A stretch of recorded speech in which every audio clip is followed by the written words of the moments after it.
आप सब बच्चों को एक सूचना बताया जा रहा है और आज 23 मार्च है ना। तो भारत सरकार का तुगलकी फरमान जारी हुआ है कि आप सब बच्चों का विद्यालय फिर बंद किया जा रहा है क्योंकि कोरोना बढ़ रहा है। शांत रहिए कि आपका विद्यालय आज से 31 मार्च तक विद्यालय बंद रहेगा, ठीक है। और आप सब लोगों को बताना चाहेंगे कि यही काम पिछले साल भी हुआ था कि एक हफ्ते के लिए लॉकडाउन किया जाएगा जब आपका एनुअल एग्जाम चल रहा था, और तब से लेके पूरा साल जो था वो विद्यालय बंद हो गया, जिससे आपकी पढ़ाई बहुत ज़्यादा नुकसान हुआ। और इस साल जब विद्यालय खुला, आपने किताब कापी अपना सारा व्यवस्था कर लिया, तब हमारे तुगलकी फरमान जो हमारे सरकार हैं वो अब आदेश कर दिए कि अब फिर जो है कि ये विद्यालय फिर बंद होगा।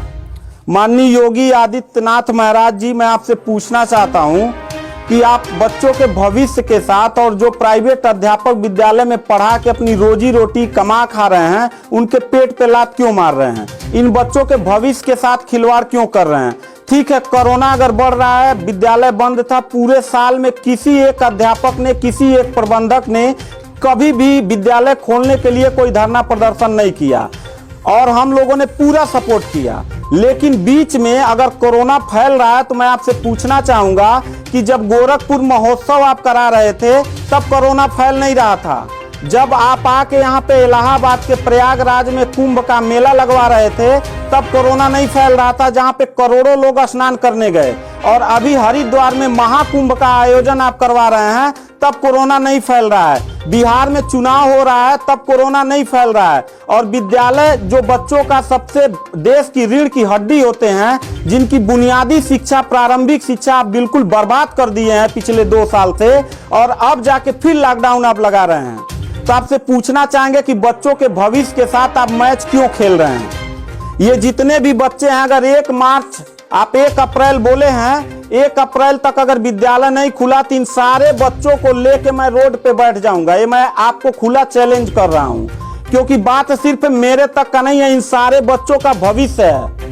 और इन सारे बच्चों का भविष्य आप लोग अंधकार में डाल रहे हैं। आप लोग खुद नहीं चाहते हैं कि देश का बच्चा पढ़े, पढ़ के कुछ लायक बने। आप लोग अपना जब रैली निकालना रहेगा, चुनाव रहेगा, तो कोरोना आपके पास नहीं रहता है। और जब आपको लगेगा कि आपके विपक्ष में लोग खड़े हो रहे हैं तो आप कोरोना का ड्रामा करा के विद्यालय को सबसे पहले आप बर्बाद कर रहे हैं। आप बताइए, विद्यालय में आप गोरखपुर जिले में 193 लोगों ने अपने विद्यालय की मान्यता निरस्त करा लिया।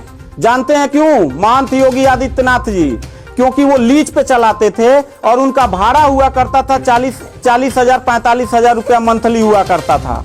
वो भाड़ा न चुकाने के वजह से, चूंकि मालिक को भाड़ा चाहिए, उन लोगों ने अपनी मान्यता निरस्त करा दिया। और सरकारी जो स्कूल है उनकी हालत तो पहले से मतलब खस्ता हो चुकी है।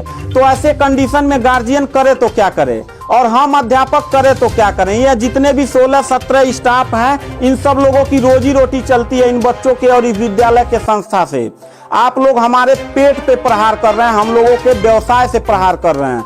अगर आपको लग रहा है कोरोना है, ठीक है, विद्यालय बंद कर दीजिए, तो आप ये भी अपनी नियत को साफ करिए कि कुंभ का जो मेला, महाकुंभ का लगवाने वाले हैं, उसको भी कैंसिल कर दीजिए। और जो गोरखपुर महोत्सव और गोरखनाथ का मेला लगवा के आप ड्रामा करवा रहे हैं वो भी बंद करवाइए। यानी आप खुद नियम का पहले फॉलो करिए, हम लोग नियम को फॉलो करने के लिए तैयार हैं। अगर लास्ट में जाते जाते यही कहेंगे, इन बच्चों को, चेहरों को देखिए, इनके माता पिता ने सारे बच्चों का, किनका मोबाइल बज रहा है, साइलेंट कर लीजिएगा सर। इन सब बच्चों के माता पिता ने, बच्चों कितने लोगों ने आप किताब कापी अपना सारा कंप्लीट कर लिए हो? पता है, एक एक बच्चों की किताब कापी 2-2 हजार रुपए की आती है। आप फिर लॉकडाउन लगा दिए, इनकी पूरी पढ़ाई बर्बाद हो गई। अब यानी आपने 1 हफ्ते का लगाया है, आपकी नीयत पे तो मुझे 100% विश्वास है ही नहीं है कि आप करोगे क्या। आप पूरे साल पढ़ाई बर्बाद करोगे। हाथ नीचे करिए।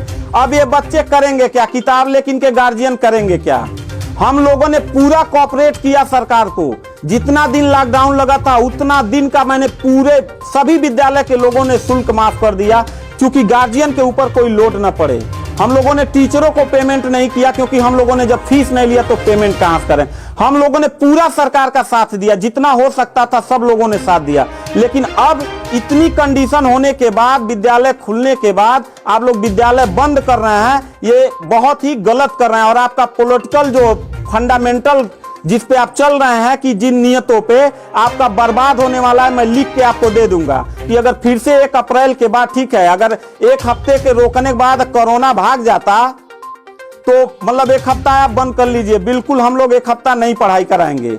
लेकिन अगर फिर साल भर का ड्रामा आपने किया तो निश्चित तौर पे याद रखिएगा कि तानाशाही उतना ही अच्छा लगता है जितना तानाशाह के अंत होने का समय ज्यादा दूर हो, और आपका समय बिल्कुल नजदीक आ गया है। तो मैं उम्मीद करता हूं कि आप ये काम बिल्कुल मत करिएगा। 1 अप्रैल के बाद अगर विद्यालय फिर से आप बढ़ाएंगे तो इन सब चेहरों को देख लीजिए, और इनके गार्जियन को लेके, अपने पूरे स्टाफ को लेके, जिले से लेके मैं प्रदेश लेवल तक धरने पे बैठूंगा। इस बात को याद रखिएगा, क्योंकि सवाल यहाँ सिर्फ मेरे रोजगार का नहीं है, मेरे जितने सहपाठी और जितने मेरे कर्मचारी लोग हैं और इन बच्चों के पढ़ाई का भविष्य का सवाल है। तो मैं इन बच्चों को लेकर धरने पे बैठ जाऊंगा, और जरूरत पड़ा तो असंवैधानिक भी हो जाऊंगा।